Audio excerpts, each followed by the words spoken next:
Okay, so dear honorable guests, welcome to our seminar series with Dr. Eric Winkel. My name is Aydoğan, and I will have the pleasure and honor to host today's meeting. I work at Monash University, and I'm joining this meeting from Melbourne. Thus, I want to start the meeting by paying my respects to the traditional owners and custodians of these beautiful lands. Not everyone in our audience might know that Aboriginal Australians are the oldest known civilization on Earth, with ancestry stretching back roughly 75,000 years. I acknowledge the Wurundjeri people of the Kulin Nation as traditional owners of the land on which I work and live, and I pay my respects to elders past, present, and emerging. These seminars are co-organized by the Ibn Arabi Interreligious Research Initiative at Monash University and the Asia-Pacific branch of the Ibn Arabi Society. I want to acknowledge the ongoing and endless support of our friends, colleagues, and associates as well. Today, we are here to learn about one of the most comprehensive, influential, and monumental works on mysticism and spirituality ever produced in our shared human heritage. This is the massive encyclopedia titled The Openings Revealed in Mecca, or the Meccan Openings, penned by the great mystic and scholar Ibn Arabi. How can we approach such monumental products of human spirituality? What is waiting for us when we turn their pages? In the series, we will focus on the beginning of this work through the translation and under the guidance of Dr. Eric Winkel. Dr. Winkel started his studies on Ibn Arabi as a teenager, and he has produced a long list of publications and delivered countless lectures and seminars. Since the year 2012, Dr. Winkel has been undertaking the Futuhat project, which focuses on the production of the first full English translation of this monumental work. Around 10,000 pages of original Arabic handwritten manuscripts create 37 books in English to be published hopefully in 19 volumes. We now have 4 volumes published by Peer Press, together with a very beautiful book titled An Illustrated Guide to Ibn Arabi. Our seminar series is composed of 3 90-minute sessions. We will use the same link for all of them. In the first 60 minutes of each session, we will study the openings through Dr. Winkel's guidance. We will record these lectures and make them available on the website of the Ibn Arabi Initiative at Monash.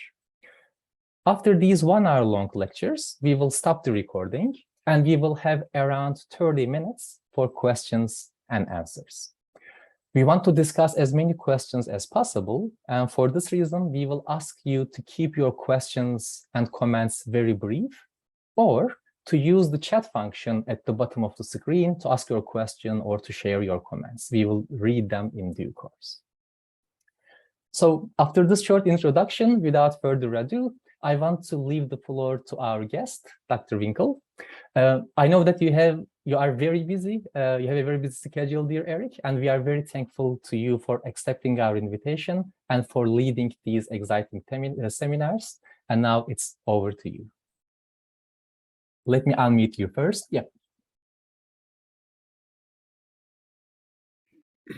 Bismillahirrahmanirrahim. Assalamu alaikum. Greetings to everyone. It's so good to see. I recognize so many faces. I'm so happy to see you. Alhamdulillah. Yes, today we'll be looking at the chapter 1, which is the so very important beginning of the Futuhat, of the openings. And everything is here in the chapter. All of the structure of the Futuhat is here in the chapter. And it's one of those, you could, the way that Ibn Arabi likes to describe, we have you might know that all of the world can be explained in the Quran, and all of the Quran can be found in the Fatiha, and all of the Fatiha can be found in the Bismillah, and all the Bismillah Rahman Rahim can be found in the Ba, and all of the Ba can be found in the Nukta, underneath the Ba. So this kind of process means that we're at the source, and we're at the source with the Futuhat al-Makkiyah. And all of the Futuhat can be looked at within this one chapter, and all of this one chapter can be looked at in the Marifa of the recognition, of which is the heading of each chapter, and all of the headings of each of this chapter can be found in the O right there in the beginning. So we begin with the circle, and so the first form that ever appears is the circle, and so the Nur Muhammad Sallallahu Alaihi Wasallam is a circle, and so Ibn Arabi says this is the first form that we always have. So let's begin. Bismillah ar-Rahman ar-Rahim. So I'll read this as with the parentheses, and then we'll look back and begin to unwrap and unfold some of the sentences. So as with all chapters, he begins with Marifa, and this is on the Marifa, which is on the recognition or what you need to know.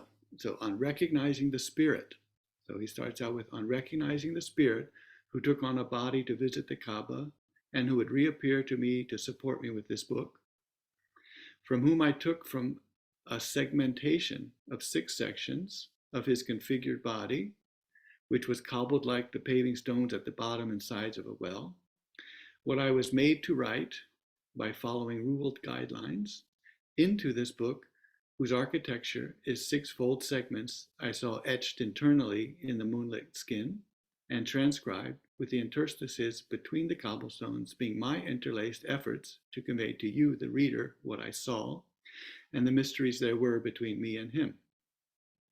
So when someone who, well, first of all, the Futuhat was never transmitted in a very physical way. It's always been transmitted through people, through guides. And in fact, we have 3 handwritten manuscripts of the Futuhat, and so the transmission physically did take place. It's there. There's always been, a book called the Futuhat in these manuscript forms. But what's also been there, and something I realized much later, is the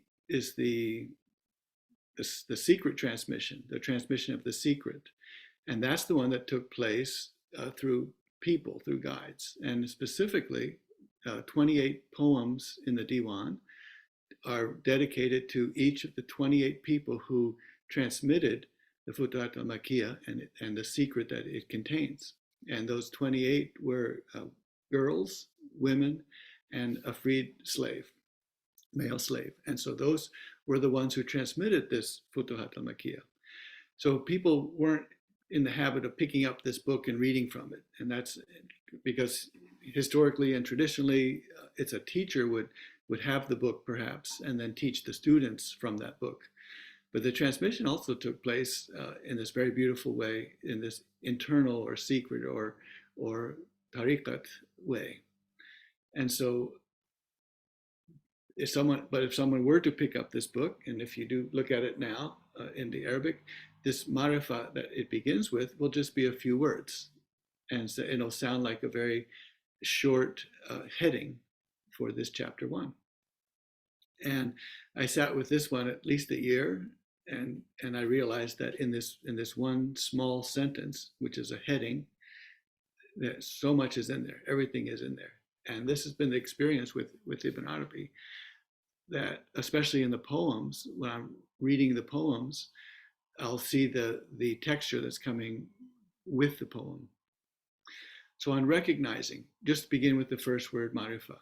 So marifa is this idea of the image of marifa is to recognize something. And we have many of these cognates or similar words like Mount Arafat. So Mount Arafat is the place where you recognize. And specifically Arafat in the Arabic is she recognized. And so this is she recognized. And what we know from the background is that she recognized Adam. So Eve recognized Adam. So Arafah and Mount Arafat and Marifa and Arif and Arifun, these are all words about recognizing the divine. And this goes all the way back to the Hadith Qudsi, which is the first of 3, the keys to opening up creation and the divine. And the first key is, I am a treasure, and I am necessarily concealed inside a treasure chest. So already we have to add to these words. Ibn Arabi, when he quotes this and cites this hadith, he says, I am a treasure, and then he interrupts himself and says, now you need to know that if there's a treasure, it means there's a treasure chest. So in other languages, we can talk about treasure and maybe not talk about the treasure chest, but in Arabic, to say treasure is to say treasure chest. So already when we hear, I am a treasure concealed or hidden, we also have to have in ourselves the articulation, I am a treasure hidden inside a treasure chest. And so that treasure chest is first the light of Muhammad sallallahu alaihi wasallam, and then we realize that light is humanity, and then we realize that humanity is creation and is Mother Earth. So that whole stretch goes there, and so the rest of the Hadith Qudsi begins. Then, so I long to be loved or known or recognized. So I long to be recognized. So recognition is the reason that there is a creation. So if you want to know why there's a world, why there's a creation, why we exist, why we're alive, why we were created, the answer is to recognize, and it's to recognize the divine. So I am a treasure hidden inside a treasure chest, and I love and I long and I yearn to be recognized. So I created this treasure chest, which is the creation, which is humanity, which is the light of Muhammad sallallahu alaihi wasallam, and I created this treasure chest. And then I introduce myself to this treasure chest, and introduce is ta'arufa. And so ta'aruf is the same root as araf and arafat and marifa. So I made myself recognizable, and then they loved me, and that's why they were created. So on recognizing the spirit, we start with that. And so the spirit, we're now looking at, so what is this spirit? The spirit is, whenever Ibn Arabi talks about spirit, you're looking at the breath, which is the nafas ar-Rahman, the breath. Also looking at the spirit, which is breathing in humanity at all times. And the spirit, the breath, is what makes letters and makes words. And words and letters are one of the means to find meaning. And meaning is to find recognition. So this spirit, this youth, took on a body and visited the Kaaba, and then came back throughout, once or twice throughout the book, comes back to support Ibn Arabi with this book. And he takes a segmentation. So the segments of 6 sections is the architecture of the Futuhat, and there are 6 sections. And if you look at the youth, and we begin to take Ibn Arabi very literally, which is the best way to approach all of this to understand. It takes longer to understand, because if you understand Ibn Arabi visually and literally, it takes a long time to understand. And it's only by grace that we understand, but it is the way to understand. And so the 6, the head, the torso, the 2 arms, the 2 legs. So there are the 6 segments of the Futuhat. They're the youth. And the imagery of the ruled guidelines is that there's this metal, the metal line underneath, the string, and then the paper's put on top, and you gently rub the paper, and then the ruled lines start emerging. So by touching the paper, what's underneath becomes visible. So the unseen metal string underneath the paper becomes visible as soon as the pencil is going back and forth over the page. So this is the process of creation that we are told to be, and we become, and that be is called kalima, is a word, and kulma is the wound. So when the paper is hit by the pen, it becomes wounded, but it also reveals the unseen. And so this is the process on recognizing the spirit and the creation of the Futuhat. So the Futuhat is a parallel process to what is happening in creation. So, and now let's hear the first poem, and we'll listen. We'll hear the poem once, and then we'll go over line by line, and then we'll hear this a 3rd time. Bismillah.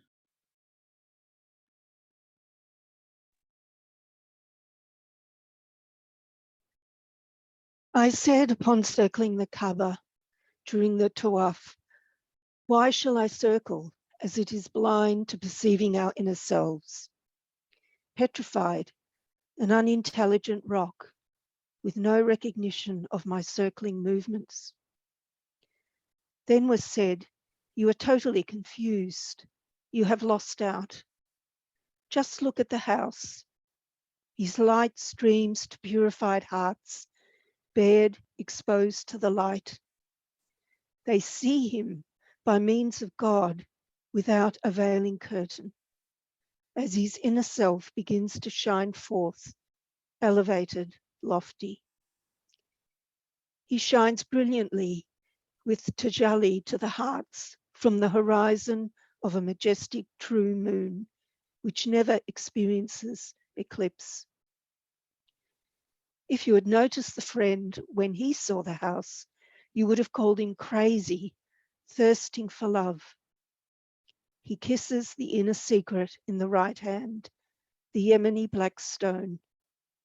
Just inner secret, if it were named with the definite noun, the. Its substance, zat, would be unknowable, some arguing that it is coarse and others fine. He said to me when I asked why people are ignorant of him, seers with the all-encompassing perspective recognize those who see. They recognize him and stay with him a time, and the kind, the gentle, presides over their rituals. They stand upright, and never is any deviation seen in their circling of his substance.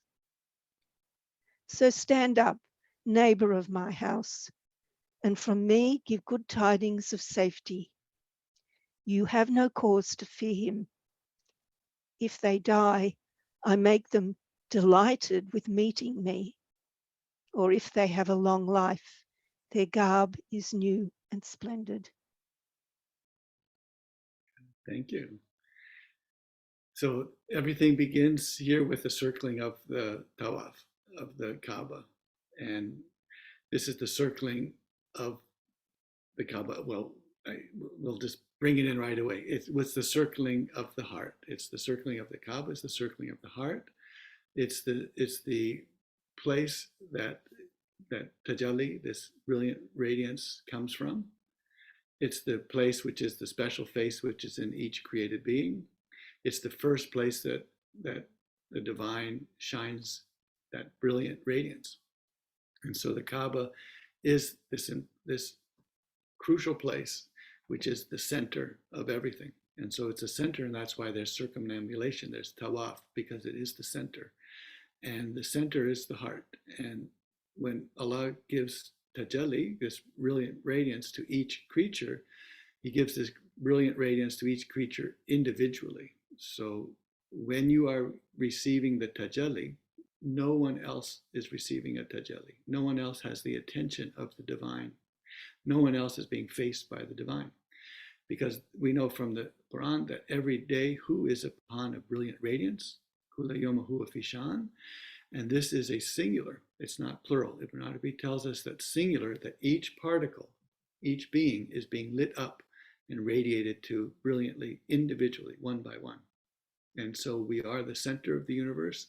The Kaaba and the heart is the center of the universe, is the only place that Allah is looking at, and so it's for us now to recognize that, and that's where we get to recognition.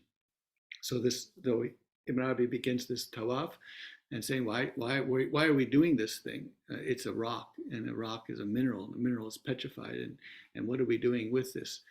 And he is told, no, you're wrong. This isn't a rock, and the heart is not just this mineral inside your body.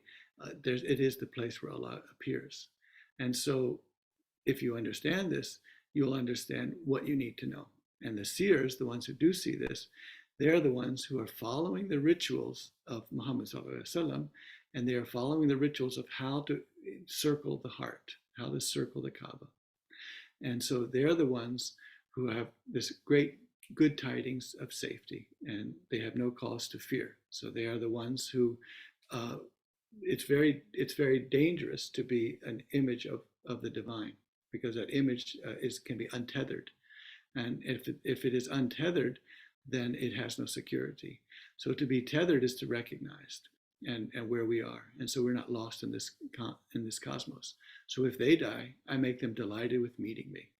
Or if they have a long life, their garb is new and splendid. So let's hear one more time.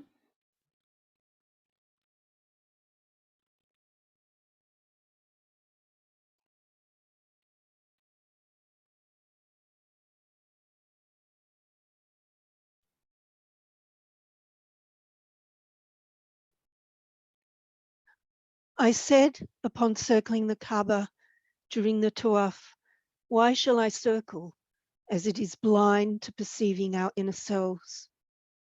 Petrified, an unintelligent rock, with no recognition of my circling movements. Then was said, you are totally confused. You have lost out. Just look at the house. His light streams to purified hearts, bared, exposed to the light. They see him by means of God without a veiling curtain. As his inner self begins to shine forth, elevated, lofty. He shines brilliantly with tajalli to the hearts from the horizon of a majestic, true moon, which never experiences eclipse. If you had noticed the friend when he saw the house, you would have called him crazy, thirsting for love. He kisses the inner secret in the right hand, the Yemeni black stone. Just inner secret if it were named with the definite noun, the. Its substance, that, would be unknowable, some arguing that it is coarse and others fine. He said to me when I asked why people are ignorant of him, seers with the all-encompassing perspective recognize those who see. They recognize him and stay with him a time, and the kind, the gentle, presides over their rituals. They stand upright, and never is any deviation seen in their circling of his substance. So stand up, neighbor of my house, and from me give good tidings of safety. You have no cause to fear him. If they die, I make them delighted with meeting me. Or if they have a long life, their garb is new and splendid. Good, thank you. And then after this, itlam, learn. And so this is how Ibn Arabi begins the chapters with itlam, to learn. So first there'll be a poem, typically, and then there'll be this learn. And this tells us that all of the Futuhat al-Makkiyah, as difficult as it seems to be so obscure, there's so many mysteries here, there's so many secrets here, but it is to be learned. And so it is accessible. It's accessible by grace. It's accessible if we, as the Quran instructs us, make Allah our teacher, then Allah will teach us. If we have taqwa and we have awareness and we have recognition of the divine, then we will be taught by the divine. So now Ibn Arabi begins his narrative of what happens at the Kaaba. So the first that happens, he learns what the Kaaba is, and it goes from an it to a he to a she. And then we'll learn in later sections what the youth is and who the youth is to Ibn Arabi. And so he has this, he's doing the tawaf and he's having all these experiences. And what is one thing is so encouraging for me that Ibn Arabi gives all of his mistakes and errors up front. He's completely transparent. He says, I tried this and I thought that would work and it failed completely. And so it's very encouraging to hear that someone who reaches this level had to go through many mistakes and errors on the way. And so this is something that's quite encouraging. And so Ibn Arabi will tell us exactly how he felt without summarizing or without saying, well, now I know the truth, I'll tell you what the truth is. He had to find that for himself. So as he saw him circling the house, a circling of the living, around the lifeless. So the live heart and the heart. If the heart is inside and Allah is residing there and is ready there, then all of the limbs will be full of life. If the heart is cut off, then all of the limbs become lifeless. And so he recognizes, he stands before the black stone and he's thunderstruck and he sees the elusive youth, the silent speaker, the one who is neither living nor dead, the composite single, the encompassed encompassing. So composite simple. So this is where the light of Muhammad Sallallahu Alaihi Wasallam is simple, and it's just one.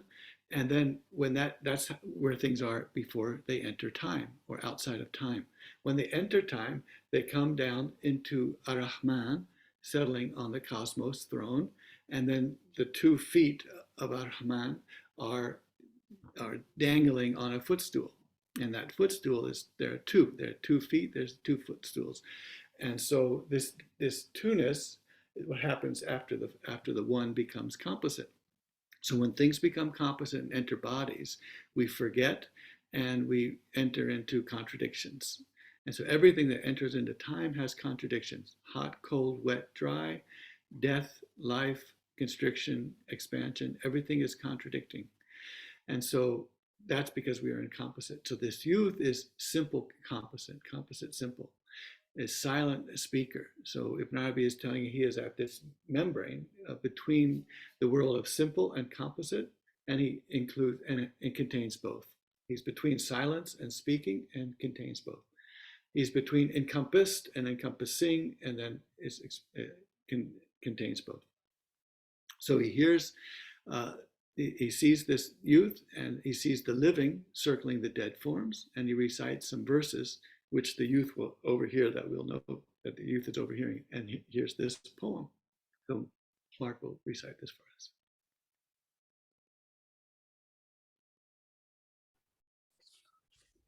When I saw the house being circled by those with the unseen inner secret of the revelation, and circled by a people who are the way and the intelligence, they have wide open, coal-lined eyes. They are not blind to him. I wondered at the lifeless being circled by living, inaccessible, eternal one, none like him. Then he shone a radiant, brilliant tajalli to us from a light essence radiating from within his luminescence. But he was not one of the angels. He was instead human. I was certain that the situation was something from the unseen, but if there is a disclosure of kashf and a verification for oneself, he is living, seen. I saw the house, splendid with the guides circling around him. But the splendor was only from the wise one who designed him. This stone does not feel and does not see, and he has no intellect, nor does he have hearing. But a large man said, "This is a ritual obedience for us. The law fixed her to be lifelong for us." I said to him, "For you, this is sufficiently demonstrated. But listen to an argument of the one who disclosed the established wisdom for me. I saw a stone not alive in its essence, and it had no ability to harm or to benefit. But through the eye of the heart, if there were no weakness or rift, there would be viewing of vistas. He would be seen as inaccessible if he shone brilliantly with his true, essential dhat, but the creation is unable to bear his vastness. So I was Abu Hafsa and I was Ali. On my part, both the abundant gift and constriction with interdiction.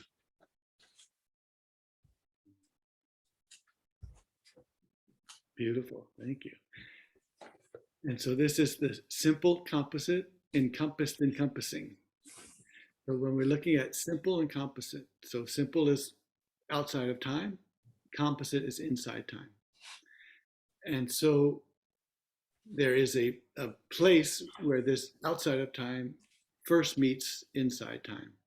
And that place is the special face that is in every created being. That place is the heart. And that place is the chest. So these are the ways that we look at this place where the simple becomes composite. The encompassing becomes encompassed. So this inaccessible who, which is the unseen, becomes seen and yet is always still unseen and inaccessible. So we're now trying to describe this point, this oneness, which is always inaccessible, always unseen, and yet when it is seen, we say, we identify it. And that's why we had the issue of the. Do we say the or indefinite? And we say indefinite because it is a divine who. It is a inaccessible essence. It is a that. It's not the. Because the is always inaccessible, always nothing like it. So in one poem, Ibn Arabi says, so the Zat, when she becomes manifest, or when she appears, she is humanity. So the Zat, when she appears, is humanity. So then you look at humanity, and it's who, la who. It is the who, and it is not the who. And so this is simple, composite, encompassing, encompassed. So those who see this are seeing things very special, because when they look at the Kaaba, they see both a mineral, and they see the heart of humanity, and they see the who, the Zat, this Zat who that is outside of time, and when inside of time, this Zat who is the Kaaba and is also not the Kaaba.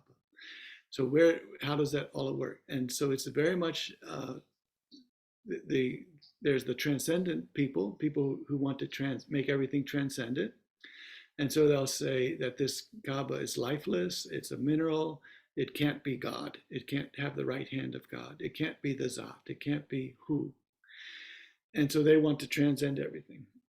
Then there are those who can see only the letters and the minerals and the words and the bodies, and they can only see bodies, letters, words, and minerals, and they can't find where the meaning. So here we have Ibn Arabi is telling us that the way we work here is we go into these letters and realize that there's no meaning inherent in letters, there's no life inherent in minerals, there is no inaccessible divine Zat inherent in humanity. And so where is it? It's there, the meaning is there without being inherent in the thing. And so that is the tension that we work with all the way through. That's the tension that we work through. We want to know that the divine is to be recognized. We need to recognize the divine in the Kaaba, in the mineral, in our bodies, in our breath. And yet we can't say that the Kaaba is only God, and our body is only God, and our breath is only the Nafas ar-Rahman. And so we have to have transcendence and consimilar at the same time. We have to have simple and composite at the same time. We have to have hu, la hu at the same time. So the large man is the one who comes up later, is another one of the guides of Ibn Arabi who instructs him throughout his life. And he said, this is a ritual obedience. This is what we do. So there's to try to work with this transcendence and immanent, try to work with simple and composite, we have these rituals. We have these things that we do. And as we do things, they are themselves instructive of how to be. So we need to know that when we're looking at the Kaaba and we're seeing the right hand of Allah, then we have to know, how do we deal with that? How do we work with that? What is our behavior next to that? And so this is how we have to realize that we use rituals and that we are given these rituals. And so our intellects can come up with great ideas of how to be and how to live a life. But in the end, the only way that we know how to live our life as creatures is to know what the Creator wants from us. And the Creator wants from us recognition. So love and recognition. And so to recognize is to love. This is why we're created. If we can understand this, if we can be here, then we have fulfilled creation, the goal of creation. So, and I'm already lost. Did Mark, have you done once already, but the third time? Now you're ready? Thank you. I'm already lost. So I can't count how many times we've gone through the poem.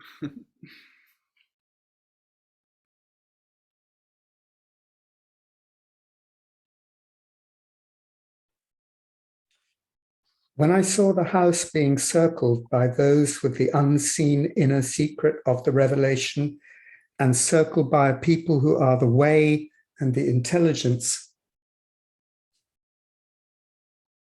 they have wide open, coal-lined eyes. They are not blind to him.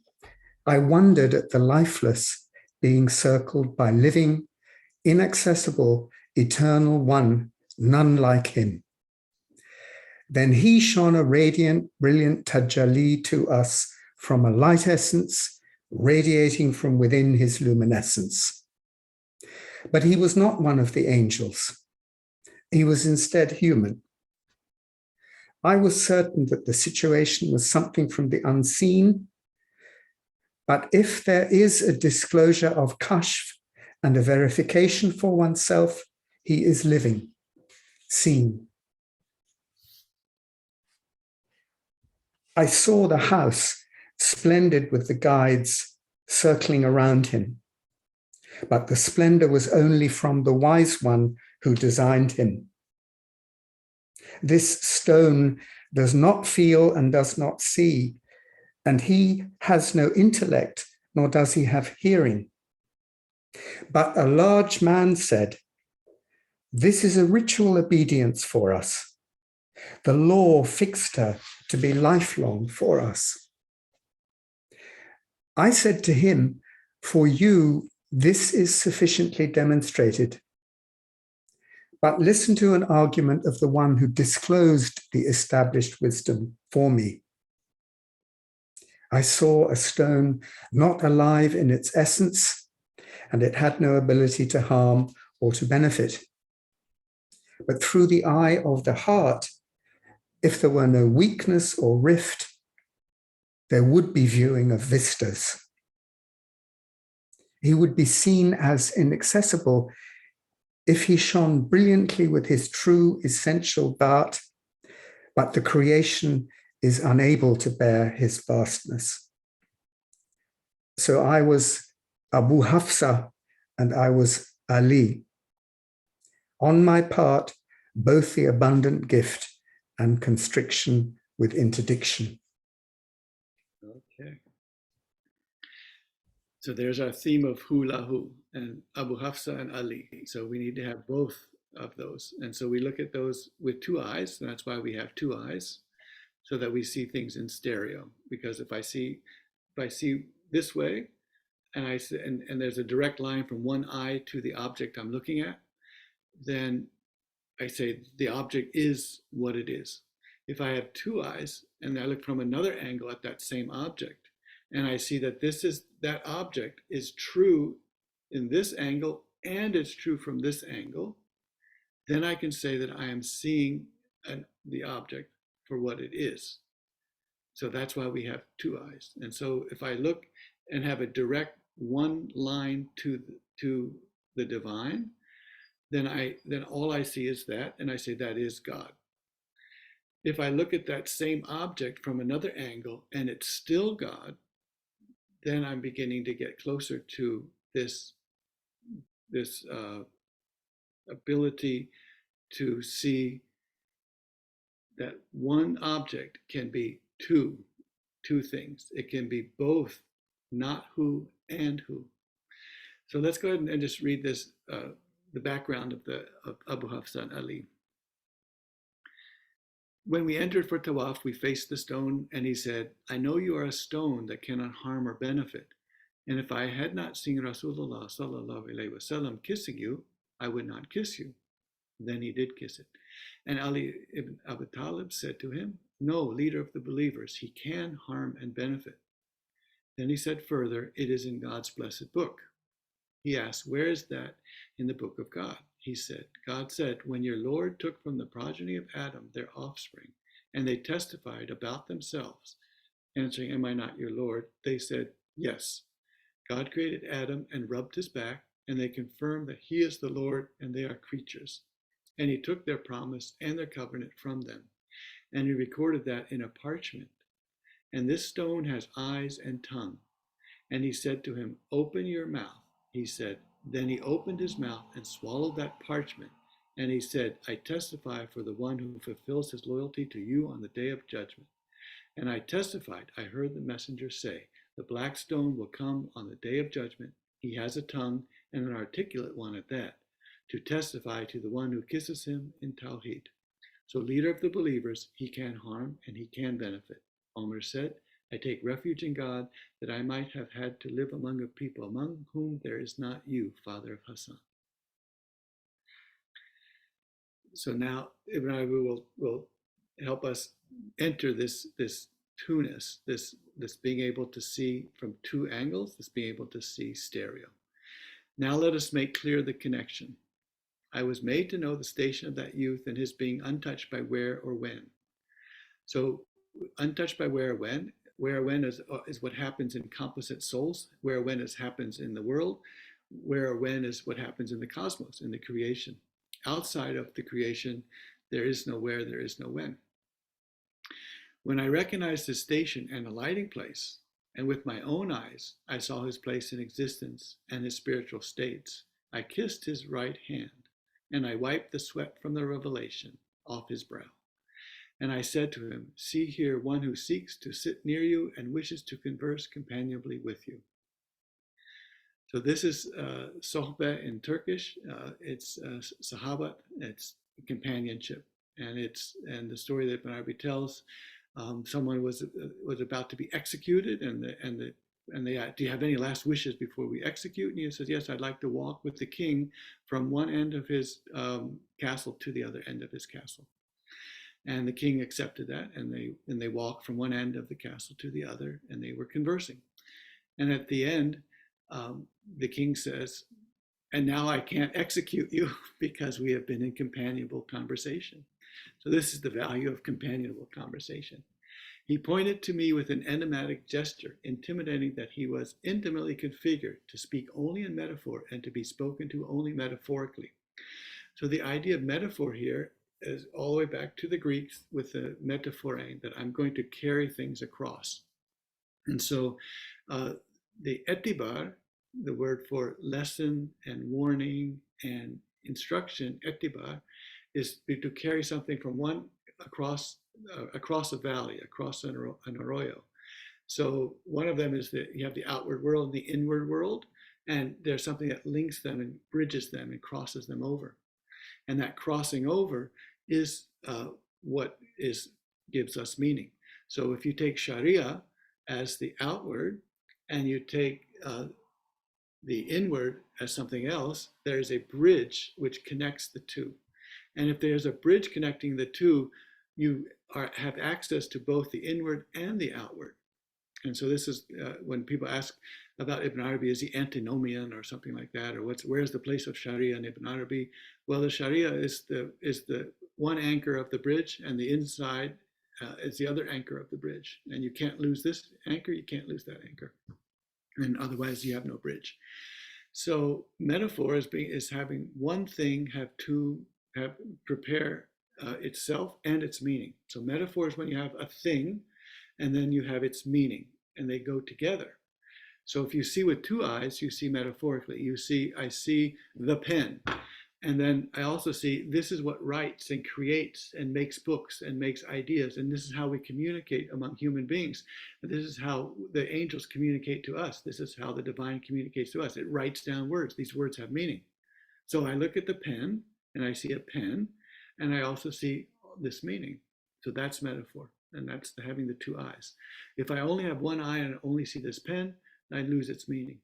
If I have an eye that only sees meaning without the pen, the physical body of the pen, then I'm also lost, because what do we say right in the beginning? I am a treasure necessarily concealed in a treasure chest, and I long to be loved and recognized. So I created the treasure chest. So it's not enough to have meanings. It's not enough to have meanings. There needs to be it's not enough to be a treasure. It's not enough to be a treasure. It's not enough to have meaning. What we need is a treasure which is in a treasure chest. So when the treasure chest is opened up, the treasure is revealed. So that's why we have metaphor, and we have the body and what the body means. We have the breath, and that the breath is nafas ar-Rahman, the breath of ar-Rahman. So we have those always at the same time. And so in a sense, they're like these two hands. They're two hands intelligibly, but when you look at them straight on, all you see is one hand. If you look at them from an angle, you see, oh, they're two hands. And so everything we look at, it's who, and then we change our angle and say, and it's not who. It's the divine, and it's not the divine. When you know and understand him and verify him for yourself, you know that the purest language of the pure speakers does not grasp his meaning, and his expression is not reached by the eloquence of the most eloquent. So what this tells us, that this pen, which is, let's see if I can find out its brand name. It's a precise pen, V5. I also have a gift from my father of a Mont Blanc pen. Those are very nice. But the pen doesn't get any better coming from a precise paper mate into a Mont Blanc into anything else. The better the pen gets, it doesn't write any better. It doesn't convey meaning anymore. So the pen and the body, there's no getting better. There's no development. There's no, we just need to have better bodies and then we could be divine vessels. Or this pen just has to write better and then it could really express divine words. This pen, this book has to be better, and then if it were better, then it could convey in a better sense. And Ibn Arabi is telling us that we have to look at this metaphorically. Things are or they are not. They are who or they are not who. And there's no gradations. There's no 90% who and 10% not who. It's 100% who and 100% not who. So that teaches us, when we're seeking to recognize the divine, we don't look for, let me find the fanciest pen. Let me find the most eloquent speaker. Let me find the most fluent and pure speaker. And then I'll find out where the who is and who the who is. And that's our first obstacle, or one of the obstacles on the seeker's path that we all have, that we think that if we're looking for the divine, which is completely valuable, completely precious, completely perfect, completely beauty, and it is beauty, that we need to look at beautiful bodies, and we need to look at beautiful speakers, and we need to look for beautiful religions, and we need to look for beautiful rituals. And that if only the rituals of this religion were better, we would find God. And if only this body were better, I would love this body as a vessel of God. If only, if only, if only. And so we get stuck as seekers. We get stuck on this wanting things to be, thinking that the pen has to be better as a physical pen. And all that really counts is this, how the meaning is conveyed.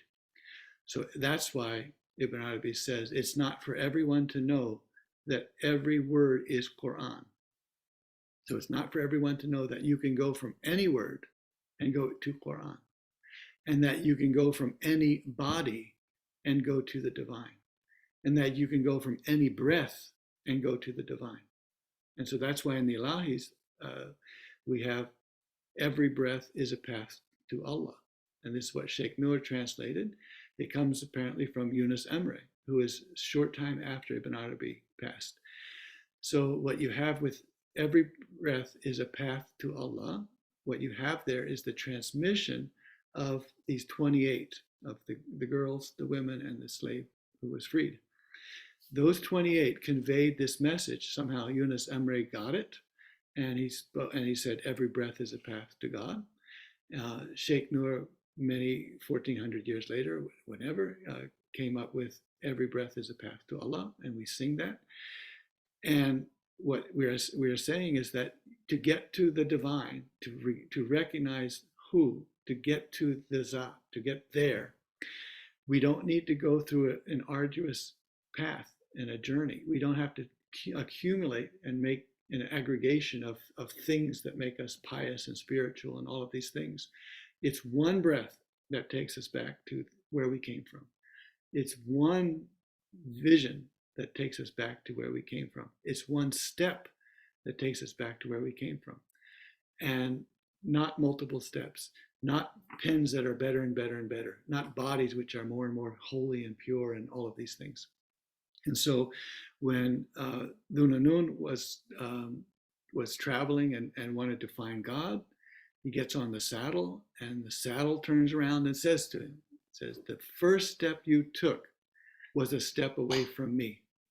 So the first step you took was a step away from me, because it only takes one step. It doesn't take 2 or 5 or 1,000,000 steps.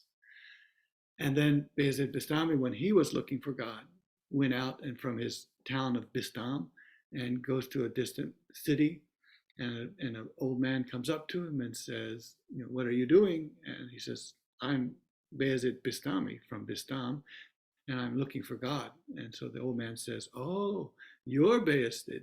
God's in Bistam looking for you. So it takes one step. And so when we know this one step, that's how we recognize. And so the Zat, the who says, I am a treasure concealed in a treasure chest, is waiting for us to see the treasure chest, to find the treasure chest, and to open it, and find who, to find the treasure. So I said to him, wondrous bearer of good tidings, this is a great goodness. Please teach me your vocabularies and instruct me in the ways of turning your opening key. So the one turn, what is the turn that I need to have for this key? And what are your vocabularies? What are the ways of speaking that will teach me how to find the one breath that takes me back to God? I want to be your companion in night conversations, and I love the family member who is connected to you. So as I said, that there are at least 7 understandings of what this could mean. If not for what you manifest as a visible reality, no bright and radiant faces would be raised to look eagerly at him, gazing. So Ibn Arabi is saying here, if we were not already, this is from Ilahi, if we were not already truth, the truth could not be known. So Ibn Arabi says this many times, only Allah sees Allah. And so we have in the illustrated guide, there's a spread where we have the 7 divine names, which are the 7 divine names which are in the 7 creatures' names. So the 7 divine names are the 7 creatures' names.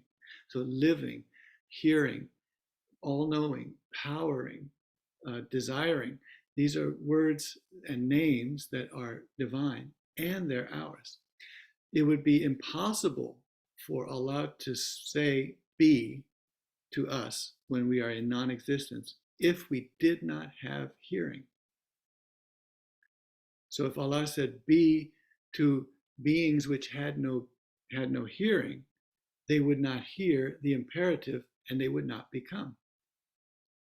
So we already had to have hearing, which is a divine attribute, a divine name. So we already had to be divine in order for us to become humanity. So we already had to be divine before we could become humanity. And the reason we become humanity is so that the Zat can see herself as a treasure in a treasure chest called humanity. So if there were not this process and this movement from the unseen to the seen, then the unseen would never be seen. So the unseen has to create herself in a way that can hear her command to be and can see her cherishing and say, you are my cherisher, and can be alive and not dead to receive this newness and this oldness, which is the old divine and the new humanity. To receive that, we have to be alive. We have to know what we're doing, and we have to be articulate, because we have to say, yes, you are our cherisher. Am I not your cherisher? We have to hear that. We have to see that you are my cherisher, and we have to say that, yes, you are my cherisher. So all of those things have to be in place before any of this can happen. And so it's a circle, and we jump in at different places. We typically jump in the religious circles or religious vocabularies. You jump in and say, we were nothing and then God created us. But Ibn Arabi backs us up on the circle and said, well, you could not become truth unless you already were truth. And only Allah sees Allah. So Ibn Arabi backs us along the circle and has us look again. So he gestures significantly, and I knew. Then he shone in tajalli to me a truth of his beauty, and I was dizzied with rapture. I sank down, fainting before him, overcome. When I recovered, with shoulders trembling from fear, he knew that knowledge of him had arrived, and he laid down his walking staff and sat. So you know when knowledge arrives, when you have this feeling of trembling of fear, and then you know knowledge has arrived. So the youth is the same youth he was 10 seconds ago, but now Ibn Arabi sees him and he shivers with fear. The Kaaba is the same mineral that she was 10 minutes ago, but now Ibn Arabi sees that it's not an it, it's not a him, it's a her, and it's her, it's who. His state of revelation recited to me that verse which the prophets brought, that verse which the angelic guardians descended with, namely, of his slaves, the one who fear God are the ones who know. Thus he took my trembling fear as a proof that I had received knowledge, and he deemed the awe and fear to be a confirmation that knowledge had arrived to me. I said to him, show me some of your mysteries so that I may be among your calligraphers transcribing you. So make me one of the people who are beautifying you. He said, look at the section segments of my configuration and the ordered arrangement of my shape, and you will find that what you are asking me is imprinted throughout me. It's already there, imprinted throughout. For I am neither a speaker who speaks for himself, nor a speaker who speaks for another, as Moses did, and my knowledge is not anything but me, and my Zat is not different from my names. My knowledge is not anything but me. So the pen and the pen's meaning are one. So I am the pen and I am the pen's meaning, and the pen's meaning is not other than me. And so when you start speaking about yourself that way, people throw stones, so be careful there. I am the knowing, the known, and the one who knows. I am the wisdom, the fount of wisdom secured from ambiguity, and the one who decides wisely. So I am Hikmah, Muhkam, Hakim. Then he said to me, circle the Kaaba, following my tracks, and look at me with my luminescent moonlight, so that you may take from my cobbled configuration what you will be recording in your book and dictating to your transcribing friends. The true has informed me of what you saw in your circling. So he's told me that you have received this. You saw that Kaaba alive, being circled by the lifeless. The fine, the subtle, the invisible things which not everyone circling sees, so that I would recognize your inspired enthusiasm and who you are and what you mean. It is what I learned of you there. So what you mean, what's your meaning? I know who you are, and I also know what you mean, who you are and what you mean. I said, may I convey to you, O seer of the vision, some of what was shown to me of mysteries of being, the trailings in the sheet of light, and the multitudinous things coming together as one wellspring, behind the curtains the true configures to veil him as a partition raised up, and a sky which is the canopy of the earth set down. The verb, compared with the substance, is something fine, and because it cannot be perceived, it is something strong, looking over all. And let's recite the poem now. I don't know if it's Anne-Marie or Mark, please. And then we'll go to question and answers.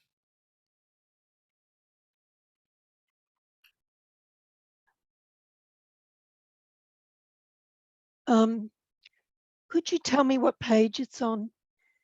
Yeah, so what we could do is, it's 142. And so if Anne-Marie Yes. will recite, Yeah, recite first, yeah. and then Mark could recite the third time. Good, Okay. thank you. The youth's adjective is finer than his substance, and his verb is finer still than his adjective. He deposited the all in my substance, just as he deposited the meaning of the thing in its letter. So the creation is something sought, searched for, intended, on account of meaning, the sense of a word, just as the substance of musk in the vesicle of the musk deer is searched for by its scent. Good.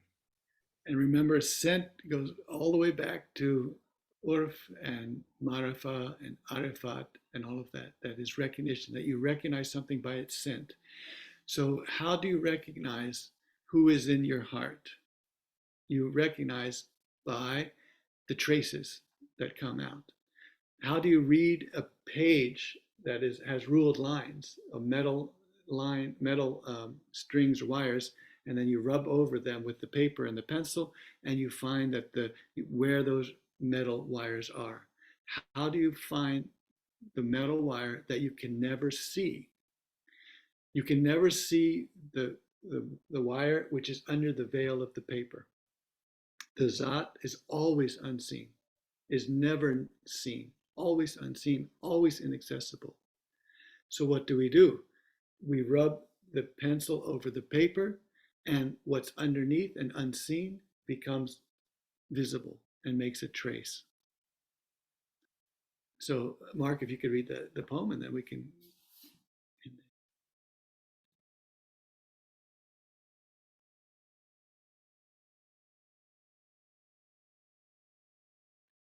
And I think Mark is muted still. Okay. Can you unmute yourself, dear Mark? Yeah. The youth's adjective is finer than his substance, and his verb is finer still than his adjective. He deposited the all in my substance, just as he deposited the meaning of the thing in its letter. So the creation is something sought, searched for, intended on account of meaning, the sense of a word. Just as the substance of musk in the vesicle of the musk deer is searched for by its scent. So Alhamdulillah, that's what we need to know. So Alhamdulillah, thank you for all being here. It's so wonderful to see you, and I'm seeing so many people I've met in person and on the screen as well. It's just really wonderful. This is a beautiful, beautiful community, and this community could not be more beautiful because we know what is deposited in your substances, and just as the depositing the meaning of the thing in its letter. So Alhamdulillah.